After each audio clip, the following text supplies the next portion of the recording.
Costa Rica, I took a bus to Panama City. It was a tough journey, a whole lot different traveling by bus than it is traveling by plane. 2.5-hour wait at the border in 40-degree heat, and just took so long, about 18 hours to get there. Beautiful scenery along the way, some interesting things happened.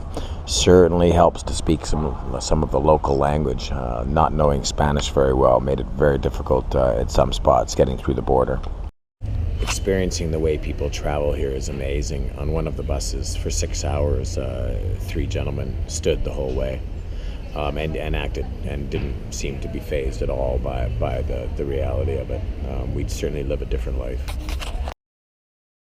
In Panama City, I met up with Phil Howell and his family, a friend from high school. Nice to spend a day with some people I knew.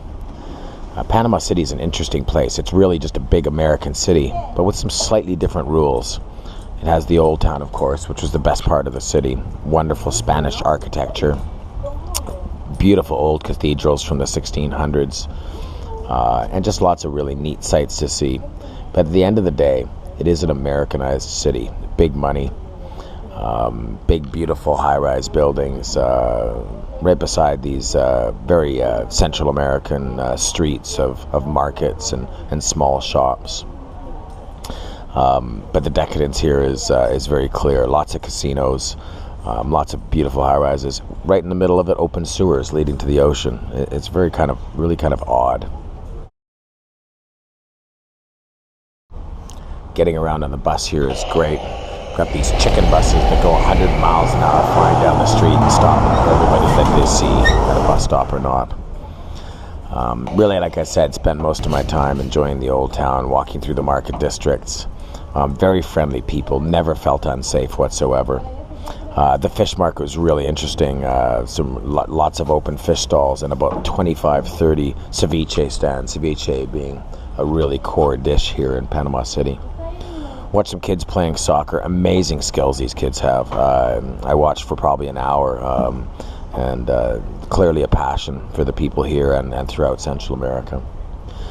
But I was happy to get out of Panama City, off to Lima, Peru, to stay in a big hostel there called Peruana. Really interesting that in hostels you meet really 2 types of people: those that get to a city and do absolutely everything they can and are hardly ever in the hostel, and then there's those that really just live in the hostel and hang out and stay in the hostel and quite frankly party. Well, as you'd expect, I kind of fell in with the wrong crowd, or maybe it was the right crowd. I met a group of folks from Australia, America, and Belgium.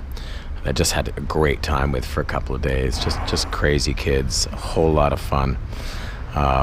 They left a couple of days ago up the coast in the VW van that Nick bought.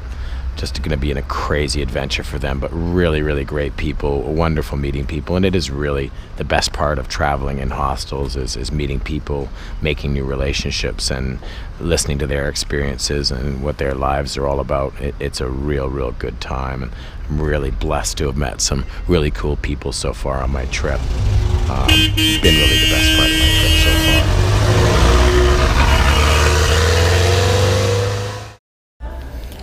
My friends leaving did give me a chance to get out of the hostel and explore the city a bit.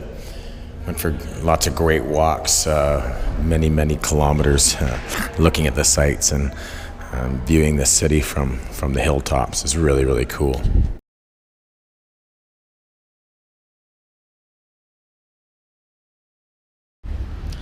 So it's been a great 10 days hanging out in the big cities. Making new friends has been fantastic, and I really enjoy that aspect of life, the personal relationships. And I think the big city gives me a sense of comfort. The noise, the stores, the restaurants, it's what I know, it's what I've lived in. So I think it's a comfortable existence. You know, exploring Lima has been fantastic. It's very diverse, lots of old architecture, lots of old right beside the new. You see all of these new buildings that are all unfinished.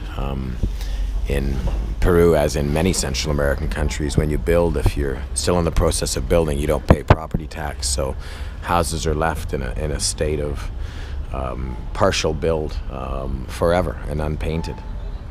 the beaches, the fish markets, all of the architecture. It's all great to see, but I'm really looking forward to getting out into the jungle. Be no internet, no cell service. Testing my limits a little bit, doing something completely different is going to be interesting. Hopefully, again, I'll come out of it a bit of a different person. Either way, I'm flying this afternoon to Iquitos, and my adventure starts tomorrow morning at 9. I'll talk to you in about 10 days.